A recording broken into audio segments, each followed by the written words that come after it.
सब लोग कहते थे, सीमा तुम तो परफेक्ट हो, हमेशा स्माइल करती रहती हो, सबको हंसाती हो, कभी कोई शिकायत नहीं करती। कॉलेज में जब कोई उदास होता, सीमा उसके पास जाकर फनी स्टोरी सुना देती या कोई स्टूपिड सी रील बनाकर भेज देती। उसका इंस्टाग्राम भी कलरफुल था, photo with friends, coffee mug, book, आसमान और एक स्माइल जो हर फोटो में थी। लोग उससे आकर पूछते, तुम्हें कोई टेंशन नहीं होती क्या? काश मैं भी तुम्हारी तरह पॉजिटिव होता। लेकिन उनमें से कभी किसी ने ये नहीं पूछा, सीमा क्या तुम ठीक हो? कॉलेज में सब उसे याद करते थे, दोस्ती के लिए, इवेंट होस्ट करने के लिए या फिर किसी का ब्रेकअप हुआ हो उसे चेयर अप करने के लिए। एक दिन उसकी क्लासमेट सिया ने उससे आके कहा, सीमा तुम्हारे जैसी दोस्त हो तो जिंदगी सॉर्टेड है। और सीमा हंसकर वहां से चल दी। उसी रात रात के 2 बजे हैं, कमरे में अंधेरा है, सीमा एक कोने में बैठी है, फोन पर कुछ देख रही है। वो कुछ पल के लिए फोन को देखती है, फिर फोन साइड में रख के अपना फेस अपने पैरों में छुपा लेती है। उसके हाथ डायरी की तरफ जाते हैं, वो डायरी जो सिर्फ अंधेरी रातों में खुलती है। सबके सामने स्माइल करती हूँ, पर अंदर सब खाली है। लोग मुझसे मोटिवेट होते हैं, पर मैं खुद से हार रही हूँ।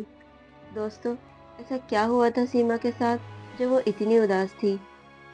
सीमा की बेस्ट फ्रेंड थी निधि। दोनों बचपन की दोस्त थी। एक दूसरे के सीक्रेट ड्रीम्स फियर सब शेयर करते। जब बचपन में सीमा स्टेज से घबरा कर रो दी, तब पापा ने कहा था, तू कमजोर है, तू कुछ नहीं कर सकती। लेकिन उस रात निधि ने कहा था, तुम जैसा स्ट्रांग तो कोई हो ही नहीं सकता। उन दिनों मैं खुद को सीमा की आंखों से देखती थी। और फिर एक दिन सब खत्म। Second year of college. एक सुबह सीमा का फोन बजता है। स्क्रीन पर लिखा होता है निधि के पापा। सीमा फोन उठाती है और पीछे से एक आवाज आई, क्या तू सीमा है? मैं निधि का पापा बोल रहा हूँ। बेटा वो निधि निधि अब नहीं रही। बेटा निधि स्कूटर से जा रही थी, ट्रक से टक्कर और वहीं पर मौत हो गई। 1 मिनट के लिए सब कुछ फ्रीज हो गया। निधि जो उसकी जिंदगी का सबसे खूबसूरत हिस्सा थी, अब वो नहीं रही। सीमा उसके फ्यूनरल में गई, सबके बीच एक कोने में खड़ी थी। वो लड़की जो सबको संभालती थी, आज खुद अपने बिखरे टुकड़ों को संभाल रही थी। उसने निधि का लास्ट वॉइस मैसेज बार बार सुना, तू सबसे अच्छी है यार, कभी खुद को मत खोना। उस दिन के बाद सीमा और ज्यादा फनी बन गई। सबको लगता था वो निधि के जाने के बाद भी कितनी स्ट्रांग है, पर कोई ये नहीं जानता था कि हर स्माइल के पीछे एक उदासी और एक दर्द था। काश तू होती निधि, काश तू होती। उस रात सीमा ने डायरी में लिखा, मैं सबको हंसाती हूँ, पर कभी कभी मन करता है कि किसी के सामने रो लूं। उस रात सीमा ने एक लेटर लिखा, किसी और के नाम नहीं, खुद के नाम। डियर सीमा, मैं जानती हूँ तू थक गई है, तू सबका सहारा बन चुकी है, पर अपना क्या? निधि चली गई और तू अंदर से भी। और तू ये सब लिख रही है, इसका मतलब तू अभी भी कहीं जिंदा है। तेरे जोक, तेरी हंसी फेक नहीं है, वो तेरे दर्द का जवाब है। तू रो सकती है, कमजोर पड़ सकती है, पर खुद से दूर मत हो। तुझे अब खुद से मिलना होगा। कुछ बातें कहने के लिए नहीं होती, पर फिर भी दिल रोज उन्हें दोहराता है। सुबह के 6 बज रहे थे। हॉस्टल कॉरिडोर में हल्की सी बारिश की खुशबू फैली हुई थी। सीमा अपने रूम की खिड़की के पास बैठी थी, कॉफी कप हाथ में, आंखों में नींद कम, ख्याल ज्यादा। दीदी के जाने के बाद सीमा को नींद से ज्यादा यादें सताती थी।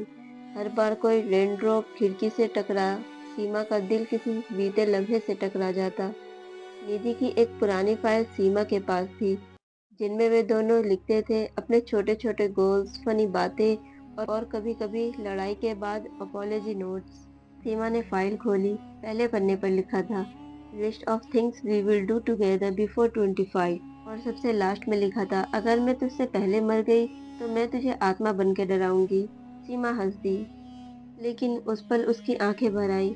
तू सच में चली गई यार, और डरा भी नहीं रही। उस दिन सीमा ने निधि के लिए एक खत लिखना शुरू किया, जो शायद कभी भेजा नहीं जा सकता, पर दिल में एक बोझ कम कर सकता था। डियर निधि, पता है सब मुझे स्ट्रांग बोलते हैं, पर मैं तो हर दिन टूटती हूँ, बस चुप हो जाती हूँ।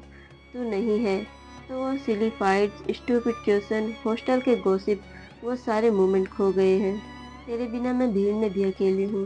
और तू तो बोलती थी, मैं तो तेरी आत्मा हूँ। तो सुन ना, जब मैं स्माइल करूँ तो तू फील कर लेना, जब मैं डायरी लिखूँ तो तू सुन लेना, और जब मैं गिरूँ तो पूछ लेना, उठी क्यों नहीं अभी तक पागल? तेरे जाने के बाद मैंने मास्क पहन लिया है, लेकिन मैं खुद को ढूंढ रही हूँ थोड़ा सा हर दिन, तुझसे जुड़े हर पल में। लव यू फॉर एवर, तेरी सीमा। सीमा बार बार सोचती थी, उस दिन अगर उसने निधि को कॉल किया होता, अगर उसने रिक्शा लेने को कहा होता, तो शायद कुछ बदल जाता। गलती एक ऐसी चीज है जो इंसान को खुद का दुश्मन बना देती है। उस दिन हॉस्टल की छत पर खड़ी सीमा को लग रहा था तो उसकी मौत की जिम्मेदार नहीं है, तो बस एक इंसान है। पर उसका दिल नहीं मानता था। उसे कहता था, अगर मैं उसकी बेस्ट फ्रेंड थी तो उसे बचा क्यों नहीं पाई। उस रात सीमा ने पहली बार दिल से निधि से बात की। उसने आंखें बंद की और बोली, "तुम मुझे सुन रही है ना? मैं थक गई हूँ निधि, पर मैं तेरा प्रॉमिस याद रखती हूँ। सीमा, तू कभी खुद को मत खोना। अब मैं वापस आना चाहती हूँ, सीमा बनना चाहती हूँ। जो तू मुझ में देखती थी।" एक हल्की सी हवा चली और लगा जैसे कोई उसके पास से गुजर गया, जैसे कोई कह गया हो, "मैं यहाँ हूँ सीमा।" सीमा ने एक सॉन्ग प्लेलिस्ट बनाई, अनसेंड वर्ल्ड फॉर निधि। उसमें वो सब गाने थे जो वे दोनों गाते थे या दोनों सुनते थे। हर गाना अब एक नोट बन गया, जैसे कोई पुराना खत जो दिल को थोड़ा हल्का थोड़ा भारी करता है। उस लेटर और उस प्लेलिस्ट के बाद सीमा ने एक डिसीजन लिया। वो खुद को धीरे धीरे हील करेगी, हर दिन एक छोटा सा स्टेप।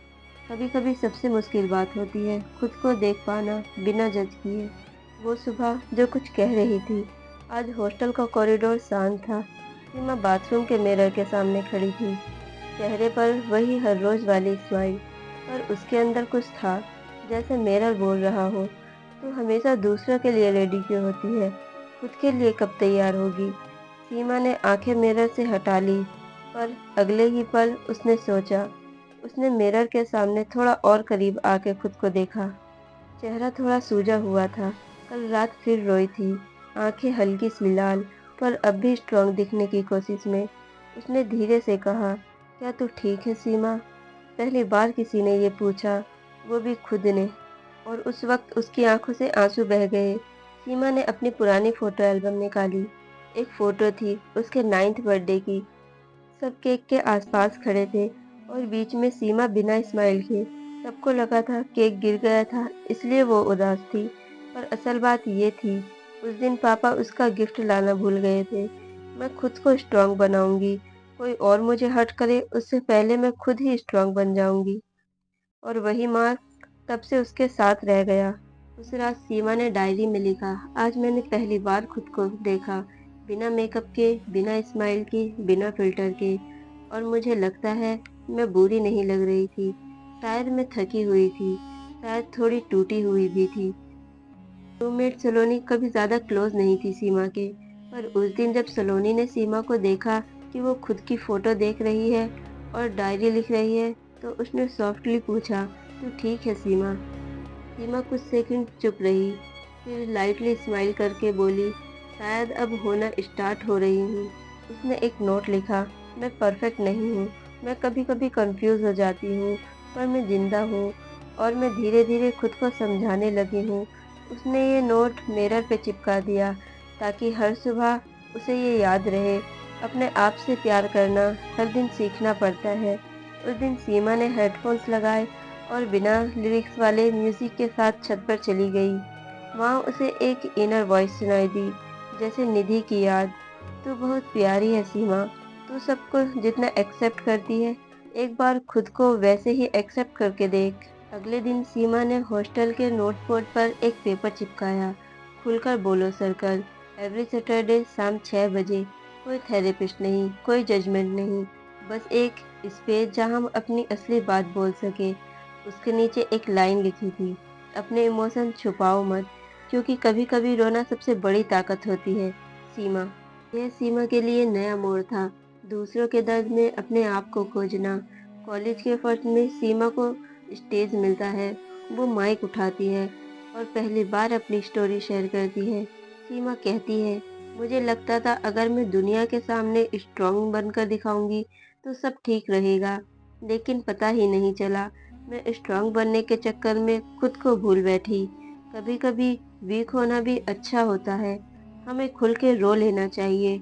लोग चुप हो जाते हैं और फिर तालियों से सब कुछ भर जाता है। सीमा की आंखों में आंसू पर दिल में हल्कापन होता है। कॉलेज के बाद सीमा एक शहर पुणे आई थी।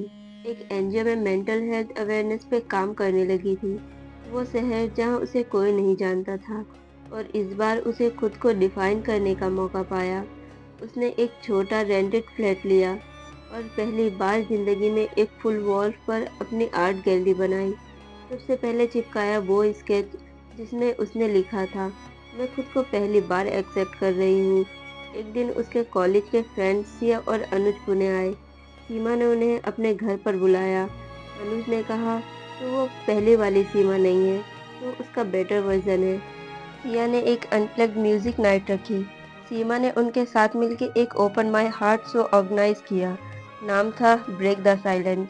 एक दिन एक ईमेल आई, दीदी, मैं निधि का छोटा भाई कबीर आपका ब्लॉग पढ़ता हूँ। आपने मुझे जीना सिखाया, कभी लिखना बंद मत करना। सीमा ने डिसाइड किया अब वो सिर्फ लिखेगी नहीं, एक ट्रेंड थेरेपिस्ट बनेगी। उसने काउंसलिंग कोर्स ज्वाइन किया। क्लासरूम में जब इंट्रोडक्शन हुआ तो उसने कहा, मैं सिर्फ दर्द को समझना नहीं चाहती, मैं उस दर्द में आपके साथ चलना चाहती हूँ। एनजीओ में एक 12 साल की लड़की थी, नैना, काफी चुप रहती थी। एक दिन सीमा ने उसे एक छोटा कैनवस दिया और कहा, जो कहना चाहती हो यहाँ पर लिख दो। उसकी पेंटिंग में एक छोटी सी लड़की थी, खुली बाहों के साथ बारिश में खड़ी थी। नीचे लिखा था, मैं फिर से जीना चाहती हूँ। कुछ दिन के लिए सीमा अपने घर आई थी। पहली बार सीमा ने अपनी माँ से दिल की बात खोली। माँ बोली, मुझे लगता था तू हमेशा से स्ट्रांग थी। सीमा रो पड़ी। माँ ने गले लगाकर कहा, अब सीमा, कभी भी कुछ मत छुपाना। सीमा का ब्लॉग अब बुक बन गया था, नाम मुस्कुराहट के पीछे। लॉन्च के दिन उसने कहा, यह मेरी कहानी नहीं, हम सबकी कहानी है। जिन्हें लगता था वो अकेले हैं, वो बेस्ट सेलर बन गई और नए रीडर्स सीमा से जुड़ गए, बिना जाने कि उसने कितने अंधेरे जीते हैं। सीमा ने हिमाचल में एक वीक का रिट्रीट ऑर्गेनाइज किया। नाम था खुद से मिलने वाली जगह। लोग आए, लाइटनेस, होप और एक कनेक्शन के साथ। एक सुबह सीमा एक बड़े मिरर के सामने खड़ी थी, जैसे उसकी पूरी कहानी सामने थी। उसने बोला, मुझे लगता था मेरी कहानी, पर वो तो एक शुरुआत थी। मिरर में वो लड़की थी, कॉन्फिडेंट, हील, मुस्कुराती हुई, आंखों में चमक थी और अंदर एक सुकून। उसने लिखा, अब मैं जिंदा हूँ पूरी तरह से। निधि, तुम मेरी कहानी थी और अब मैं किसी और के लिए रोशनी हूँ। दोस्तों, क्या कभी आपने भी मुस्कुराते हुए दर्द छुपाए हैं? कभी ऐसा लगा कि आपके इमोशन को कोई समझता ही नहीं है? तो सीमा की कहानी आपके लिए एक सफ़र, जहाँ आंसू भी थे, तन्हाई भी, पर आखिर में मिली एक सुंदर सी मुस्कुराहट, खुद के साथ, दोस्ती की वजह से।